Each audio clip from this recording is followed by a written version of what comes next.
I like deeply don't care what my parents say. I deeply don't care, with all due respect, what Scott Griffin thinks, right? I'm like, okay, you don't like Broadway, that's fine. I'm going to go be in Wicked. Like, bye. Yes. Like, I think life is too short not to have fun at your consulting job for, a tech company. I never thought about it twice because I'd always been so sure of what I wanted to do, and I was not willing to compromise, because anything that takes away from my happiness is something I'm not willing to do. Today's show, it's all about believing bolder. How do you do it? Can you do it? And is any dream really too big to play with? I'm going to challenge those that think it is. Today is all about breaking the myths of dreaming bold, believing the dreams that you built, and we're going to get to visit with one of those dreamers in life. In fact, I would say this is going to be one of the most exciting podcasts that you've heard in quite a while. I'm going to be guessing a few things this morning. And, well, it is morning for us. I don't know what time it is you're hearing us, but I'm going to do some crystal ball predictions this morning. One of them is that many of you are going to want to go back and hear this one twice. We're going to be unlocking the secrets from somebody who's so powerful and making dreams become real. And when I say powerful, I'm talking about a person that's been able to earn 3 Tony Awards. Not only 3 Tony Awards, but in fact was the youngest Tony Award winner by bringing one of the most powerful music revivals back to Broadway, back to life. Not only is that true, he's won a Grammy Award, an Olivier Award. Dreamers dream big. That's not enough. How about 2 Drama League Awards? How about a Drama Desk Award? Well, gosh, how about a Glad Media Award? Well, and if that's not enough, what if I told you that this weekend, now I'm time-stamping our visit, but this weekend, the Tonys are going to be airing, on CBS on Sunday. And here's one of my other crystal ball predictions. We are visiting with the 4th Tony Award winner for #1 show on Broadway. Oh, Mary. This is Tyler Mount we're visiting with. Tyler, thank you so much, for joining us. Oh, Scott Griffin, you are a gentleman and a scholar. You bring such joy to my life, and I know that you're going to bring so much joy to so many people's life. Truly, I had an aha moment. I was like, listen, I am chronically single, and I need you to come with me on first dates to introduce me and then leave. You're like, you better not hurt him. He is perfect. Smooch him at the end of the date. Farewell, right? That's what I need. Well, look, I'm excited to be here. I am yours. Whatever you need to know, I'm here to tell you. Well, I know a little bit, but not everybody here with us until we're done visiting. You know what I'd love to know? So here's some powerful things that you've unlocked in the life. And I know that this is not the life you started in. This was the life you dreamt up that you had the right to participate in. Can you take us back just a little bit, Tyler? Please, for those of us hearing this morning's podcast, they haven't met you yet. Tyler, can we go back just a splash in life, kind of where it began, but in summary form? Because your story is beautiful.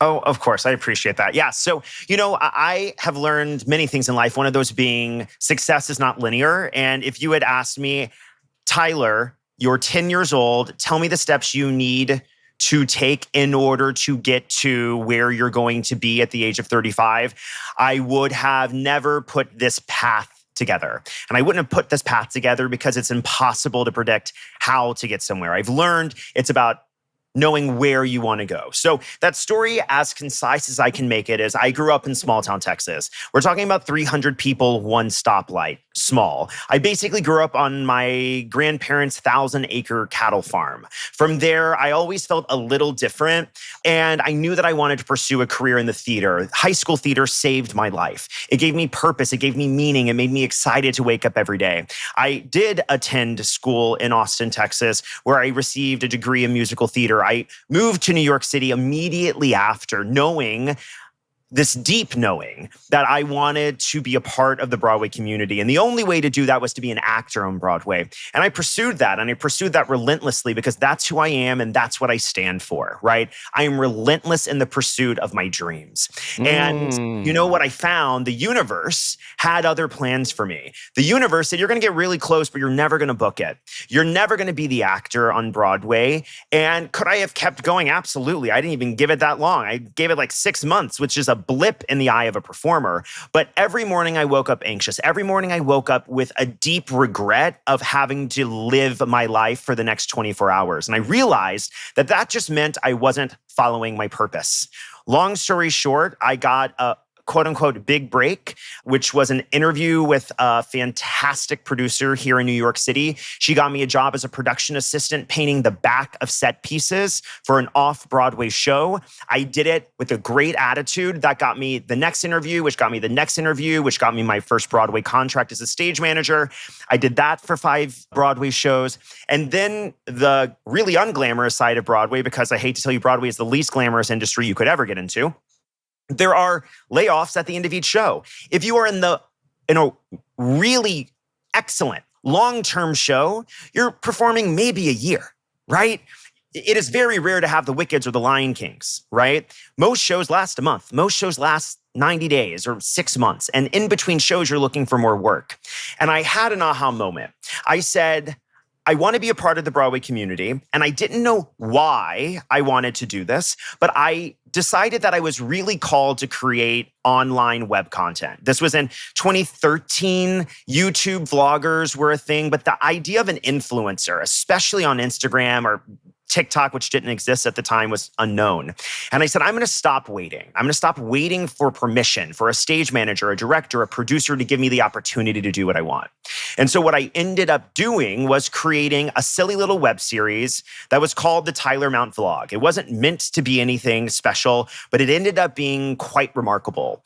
This silly little show changed my life because the concept was really simple. I sat with Broadway's biggest stars, literally in my studio apartment in New York City on my couch. I interviewed them, we played a fun game, and then we danced. And what is very interesting is that I made no exceptions. The biggest stars did the show, but they were required to come to my apartment. I would never go to the theater because it defeated the purpose of making these people feel approachable and reachable. So 25-year-old Tyler got to meet the heroes of his life, the people I grew up singing to in my bedroom alone when I came home from school alone every single day as an only child. I got to be a part of the Broadway community, people screaming my name, people lining up to take photos with me getting to see every single show on Broadway for free as long as I would take a picture, right? I really started to show myself that my superpower was building connection and building relationships and letting other people in. So I did that. That show eventually was acquired by Playbill, Broadway's most noted legacy brand. I did the show with them for a while. And then as I realized this had kind of run itself out, I wanted to make more money. I wanted to go on to the next professional adventure. I went to corporate America for an incredible opportunity at NBC Universal. I went to another job after that in real estate marketing. And in that transition from Broadway to corporate America, I said, well, I still want to be involved. And I didn't know how, but the universe doesn't need you to know how. And that's why I got a call from an executive producer named Hunter Arnold. Hunter is one of the kindest, most generous producers on Broadway. He is a tour de force, so many Tony nominations, so many Tonys. He's produced some of your favorite shows. And he said, Tyler, you have an audience. Your love of Broadway is infectious. Would you consider being a producer if I taught you everything I know? And Scott Griffin, if you know anything about me, it's the fact that when I'm offered an opportunity, I take it because you're never given an opportunity you're not ready to take. And that little show was a little show called Once on This Island. And I learned as much as I could. We produced that show. We weren't expected to win, but lo and behold, I won that first Tony. And then it's much easier after that, isn't it, Scott Griffin? Oh, yes. My next show was a show called Hadestown, won the second Tony. My next show was called The Inheritance. It won me the Olivier in the West End, and it won the Tony in New York. My show now, Oh Mary, is my 5th nomination. And I am super superstitious. I'm just super excited to be nominated. And the 5 plays that are nominated are truly a tour de force. We were a Pulitzer Prize finalist. We're going up against 2 Pulitzer Prize winners. So the competition is insane, but I'm just really, really, really thankful to be here. And that's the story of how Tyler got here today. Well, I love all of that. I love all of it. You know, wow. Well, most of us are listening to us visiting versus watching, but those who saw, you might have saw some goose pimples. You know why? Well, because my mind went backwards in time. Tyler, I went back to that little beautiful you in the little town of hardly anybody on the giant farm of all by myself. Well, with some things around you, but you know what wasn't there? Broadway. You know what wasn't there? Actors, actresses, others. But your dreams were there. Tyler, please, you said you were an only child. You said you know that when you grew up, you knew there was something unique about yourself. I know I sure had those feelings growing up myself. And I know for me that I was able to paintbrush when life had moments that weren't pleasing for me. I would paintbrush things that were. And then I would repeat the paintbrushings. And I'm just calling those dreams. And then all of a sudden I started believing and visualizing what I was doing inside of my dream. And how were people reacting to me doing those things? And more about my feelings in the relationship. Can I ask for you, that youthful you, because I think these dreams start earlier in life. I mean, we can start them anywhere. But you've unlocked some incredible silly stuff. I mean, you're on a farm of living in a town of nobody. And then you moved to New York City and you unlocked what? I mean, huh? And yes, Tyler, what would you do? How do you do it? You're there alone in Texas. You make friends, you have that. But I mean, you as an individual alone with your inner thoughts. What kind of inner thoughts created the confidence for you to get so boldly bold to leave Texas for the dream? You know, as an only child, my parents, who have been incredibly supportive of me my entire life, always make the joke that my dad is 5'6", my mom is like barely 5 foot, I'm 5'6" on a good day. And my parents were like, Tyler's gonna be the shortest kid in class. We have to make sure growing up, he has all of the confidence in the world. And they always joke and saying, they did too good of a job, because I have this emboldened confidence that no one should ever be cursed with, okay? At the same time, it wasn't always that way. I have a confidence now because success has come. And it's interesting, right? It's cyclical. I have a lot of confidence because of success. But that confidence didn't used to always be there. I wasn't necessarily bullied. I just felt other than. I wasn't popular in high school. I loved theater. And why did I love theater? You know, I don't know that answer. Why do people love horses or the music they do? I just think sometimes we like the things we like, okay? And frankly, mine was theater. I would go home every day and I would go into my room and I would listen to Rent and I would listen to Wicked and I would listen to Next to Normal. And not only would I listen to them, I would act like I was there and I would act like I was in the show. And then I would act like I was signing playbills outside the theater. And then I would take my Tony speech from the top, to the point where, like, God bless my parents, because could you imagine hearing Tyler scream Defying Gravity off key for 4 hours straight, Monday through Friday, right? Wow. It was just deeply my calling. I had never felt more in tuned with my calling than when I was pursuing theater, right? And so that is more about how I was raised, confidence, which didn't magically make me have confidence, okay? But it certainly empowered me to believe that I could do anything I put my mind to. Yes. And then it was just saying, I'm going to go do this because I think it's a lack of care. And let me explain what I mean. That might sound a little crazy. I deeply don't care what my parents say. I deeply don't care, with all due respect, what Scott Griffin thinks, right? I'm like, okay, you don't like Broadway, that's fine. I'm gonna go be in Wicked. Like, bye. Yes. Like, I think life is too short not to have fun at your consulting job for, a tech company. I never thought about it twice because I'd always been so sure of what I wanted to do and I was not willing to compromise because anything that takes away from my happiness is something I'm not willing to do. Oh, that's so powerful. So much inside of that is so powerful. Was that how you landed yourself in New York? It was the vision of that's where Broadway is and that's where you belong. Was that how the transport to, because I mean, so many people have dreams. They're all unique to us. They're our dreams, but others have had Broadway dreams, Hollywood dreams, making it. And some do and some don't. And you've done it in such a powerfully unique way. What was that spark, Tyler, please? What was that moment that allowed New York to become? I'm not going to go on a tangent, but it's funny. The more we talk about this, the more I kind of see a parallel path to me discovering that I was gay. The same way I didn't choose to be gay, I was just like, I like men, okay, is the same way I was like, I love New York City and Broadway, right? I remember the moment, right? I remember the moment. My dad worked in finance his entire life before he retired. And he had a work trip in New York City. And he was like, I'm going to let you and mom come up. And so my mom and I went to the airport and it was so fun because it was just me and mom. And we got on the plane and my dad got a taxi cab and picked us up. And we were in the city and my mom was overwhelmed. And I was in third grade and I was like, this is the place for me.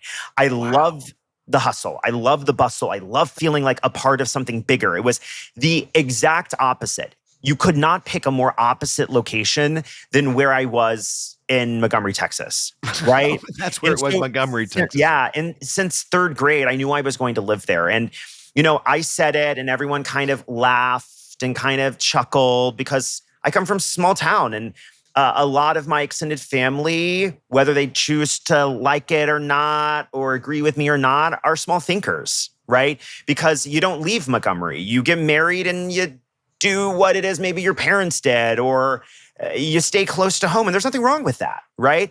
I just knew that in order to be happy, my dreams were far bigger than Montgomery, Texas.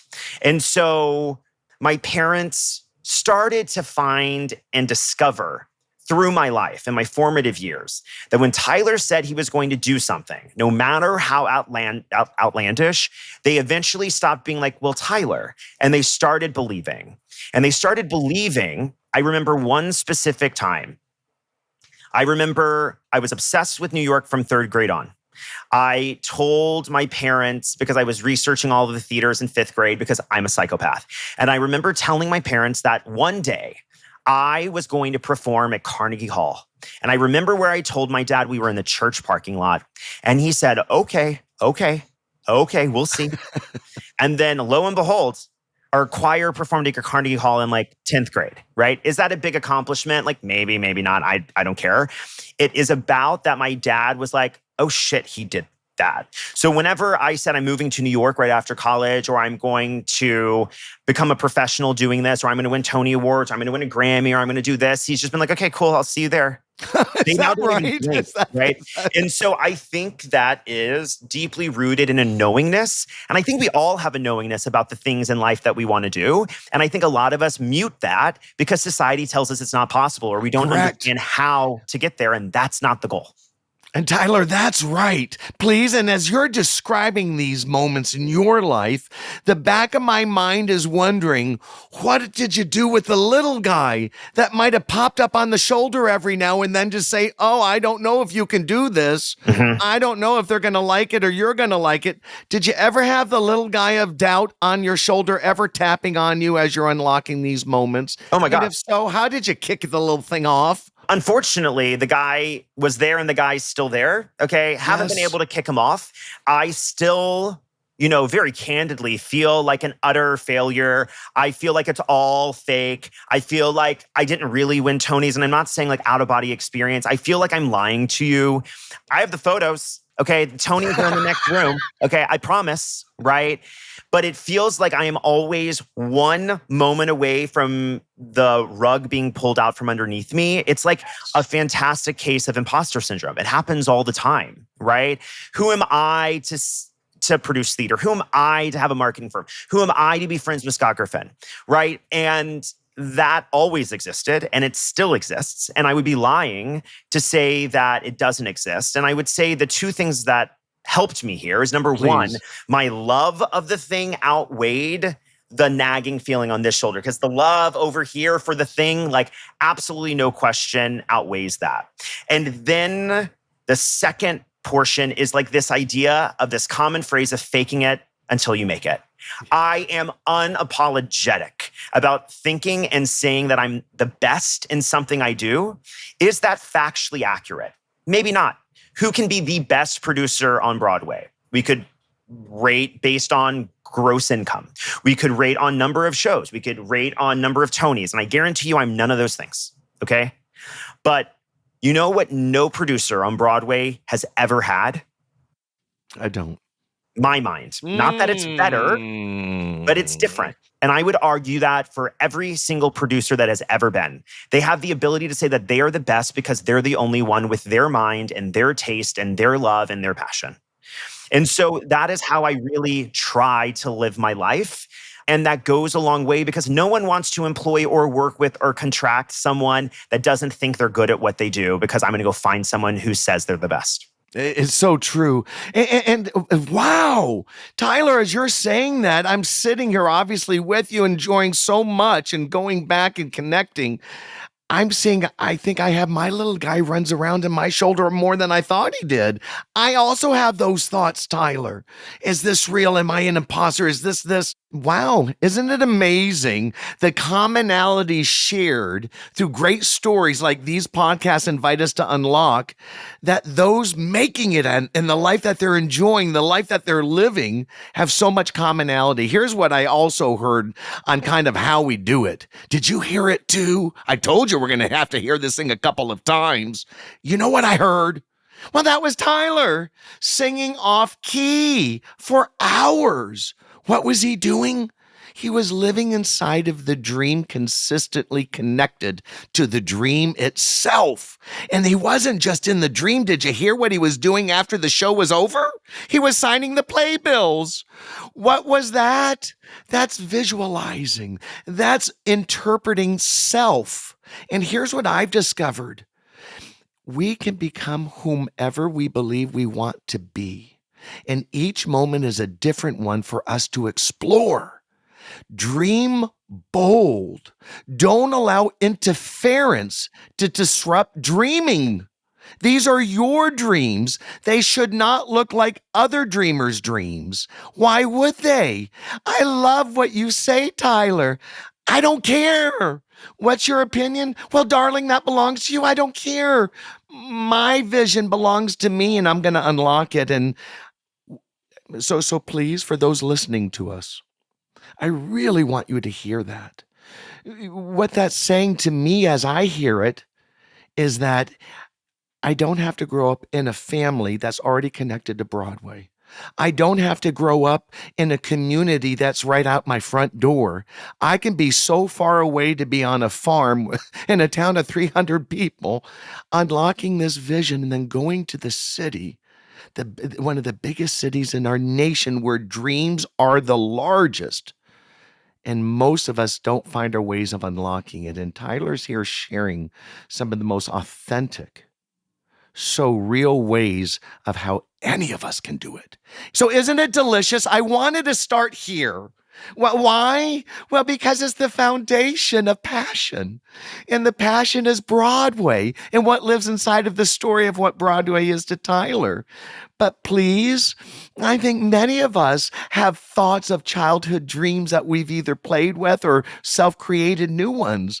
Well, here's what else I know about Tyler, is that dreams are available to recreate. So let the dream be about New York City and Broadway and the shows. But something happened on Tyler's beautiful journey that you may or may not know yet. And that's that he transitioned from one of the most successful Broadway successes that we can unlock. At 25, he showed up there. Who's doing that at 25 and already has 5 nominated? Come on now.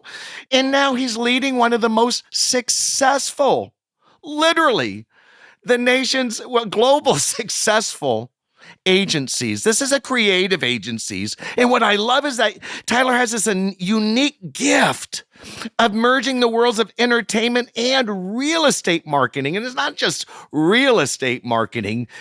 I think it's storytelling marketing. It's authenticity. It's about unlocking passion and sharing it with others so they care.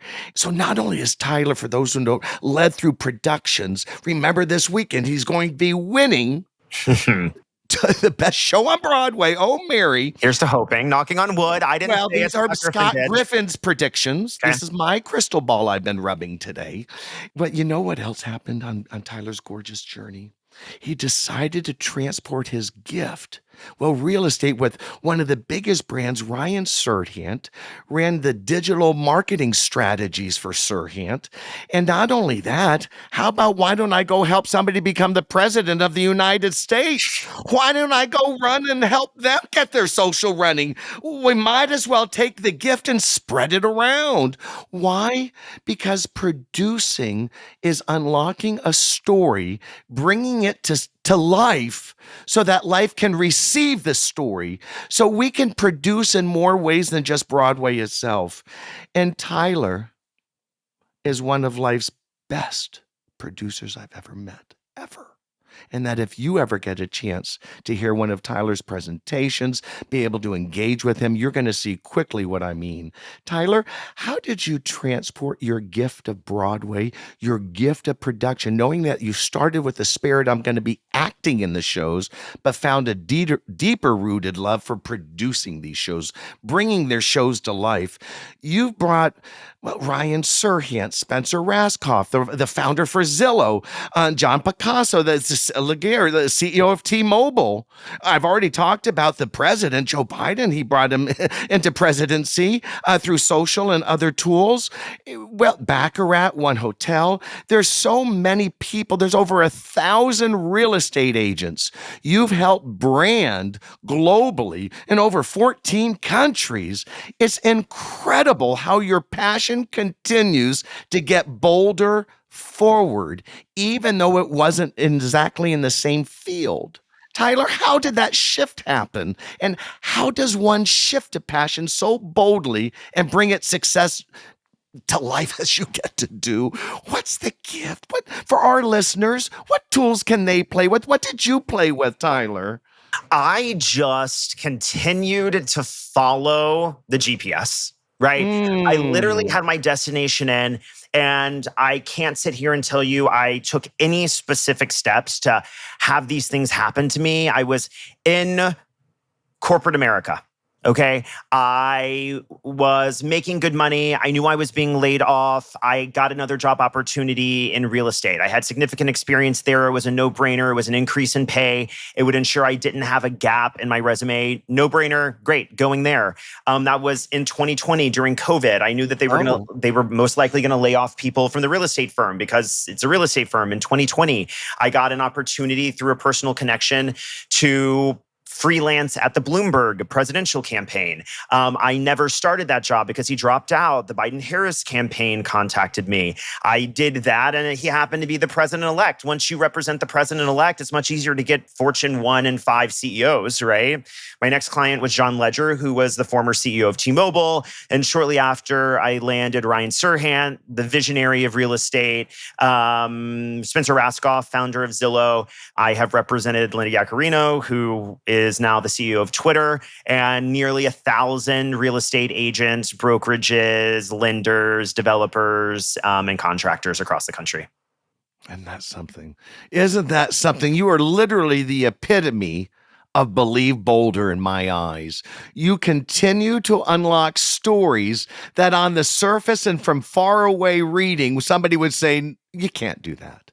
You need to have this, you need to have that, and this has to happen first.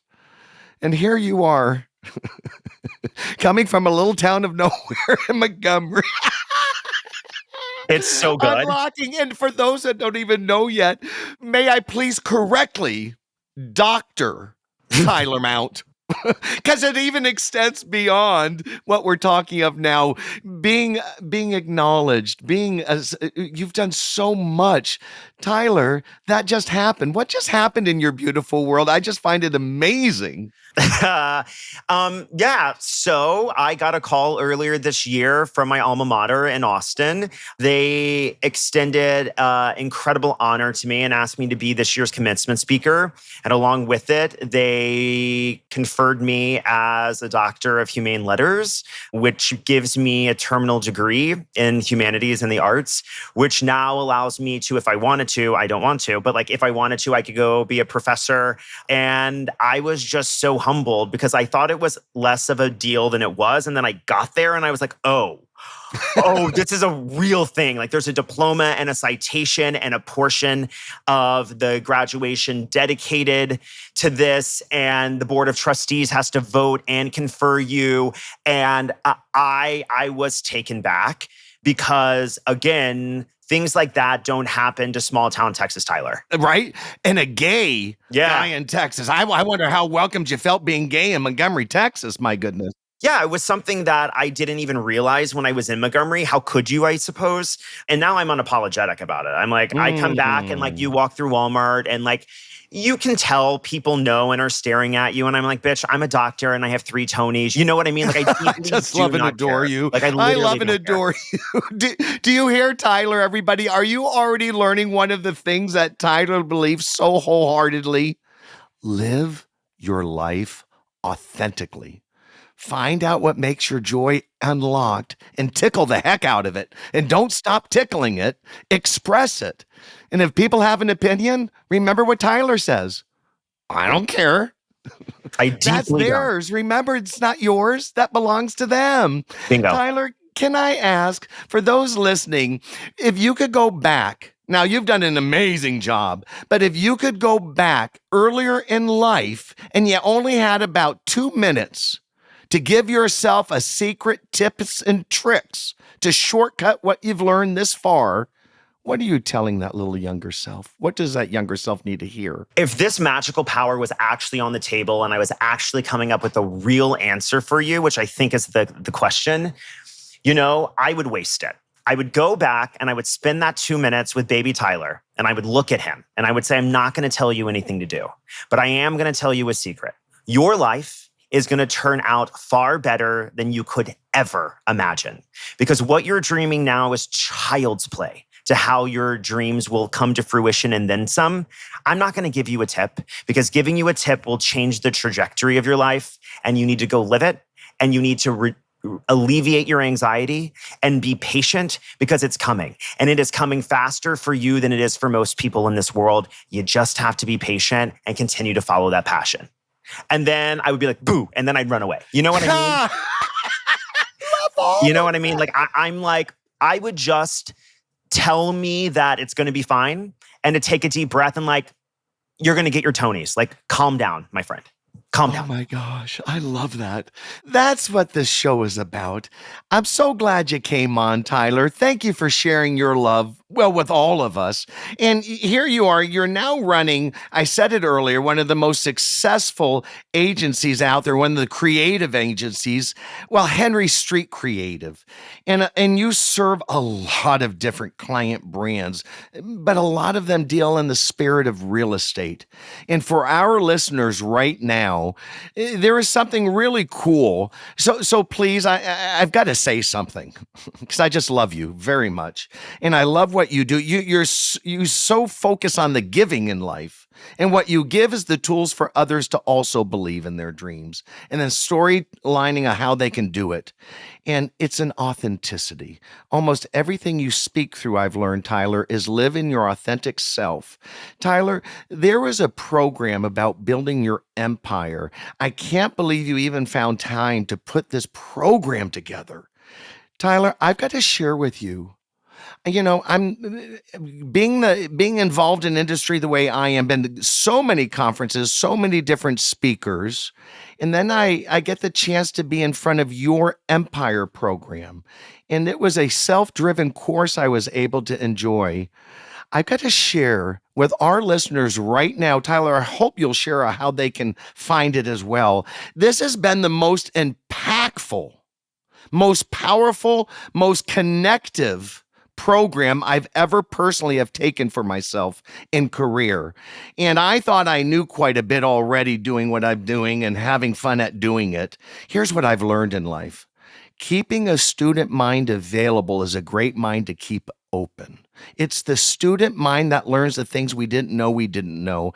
Tyler, you have so many gifts. Your Empire program, I'm sure I'm titling it wrong, it's incredible because you share these gifts and beautiful exercises. You allow us to come back and reconnect. It's powerful. Our listeners, please, you must find this program. If you're in the service industry, if you're in an industry that communicating with public is valuable, the Empire program will literally change your career path. Tyler, please, how do our listeners find it? This isn't about that, but I want them to have something that's powerful beyond the podcast itself. And the Empire program will probably be one of the most impactful things to change their life trajectory. Well, look, I appreciate that. For the record, I didn't tell Scott to do that. No, he did not. That was Scott Griffin's choice. I didn't come on the podcast to promote a course. But what I will say is, I have done this for a long time, and I've done this for a lot of fantastic people. And I get asked all the time, Tyler, what are your secrets? There aren't really that many secrets. It's process, and it's operations, and it's consistency and discipline. And look, Tyler is not cheap, okay? I work with the best clients and get compensated appropriately. What I will say is that I think that information and education should be accessible to all, okay? Yes. And so after being asked many, many times and eventually finding time and hiring a educational consultant who's worked on the biggest real estate projects to amalgamate my methodology into a course. And we put it together, and I hired the best directors of photography in order to shoot a masterclass style, segment. We've created a 4 to 5 hour module self-driven course that walks you through every single step that I take some of the biggest brokers, the biggest marketing companies on earth through, and I teach them. It's the same thing. The only difference is you don't have Tyler calling you and being like, did you do it? If you have the discipline, if you have the consistency, you're going to get the same thing out of this course as my private clients do. So you could, if you're interested to take a look, you can go over to empirecourse.tylergmount.com. Again, that's empirecourse.tylergmount.com. Take a look at it. And look, this is what I'll do for you, Scott. I deeply believe that lighting someone else's candle doesn't extinguish your own. I've made a career giving to others, and it's come back to me tenfold. Because I adore you, because I love you and I deeply believe in what you're doing, I will tell anyone who is listening to this right now, I will create a custom link on empirecourse.tylergmount.com, and I will reduce this all-inclusive module by 50% using the code LEVELUP10.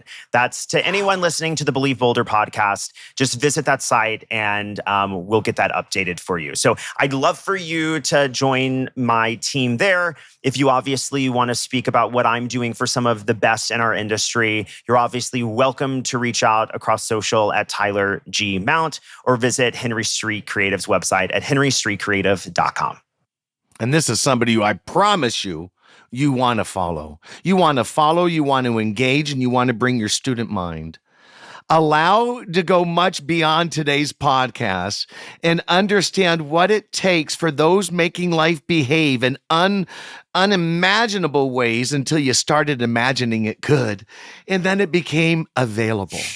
I'm so glad you joined us today, Tyler. You are a gift to this beautiful world, my friend. You sure are an incredible person, proving that everything in life is possible.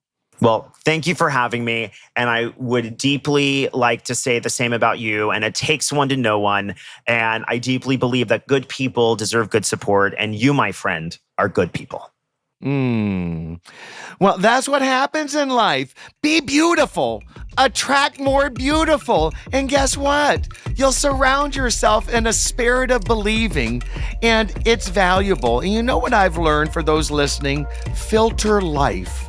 If there's people in there putting poison on your dreams, that might be the filter you needed for those goodbye moments. Sometimes life is empowered when we filter those we invite in it. Dream bold. Keep dreaming bolder than the last dream you dreamt, and then start believing in the dreams you're creating. And I bet someday you and I will be on here talking about Believe Bolder and what you did with your dreams. I can't wait until that moment. I'm so glad you tuned in today. I can't wait to see what else we find in this beautiful world we're living around the leaders doing it and the dreams they're creating and unlocking. You can do it too.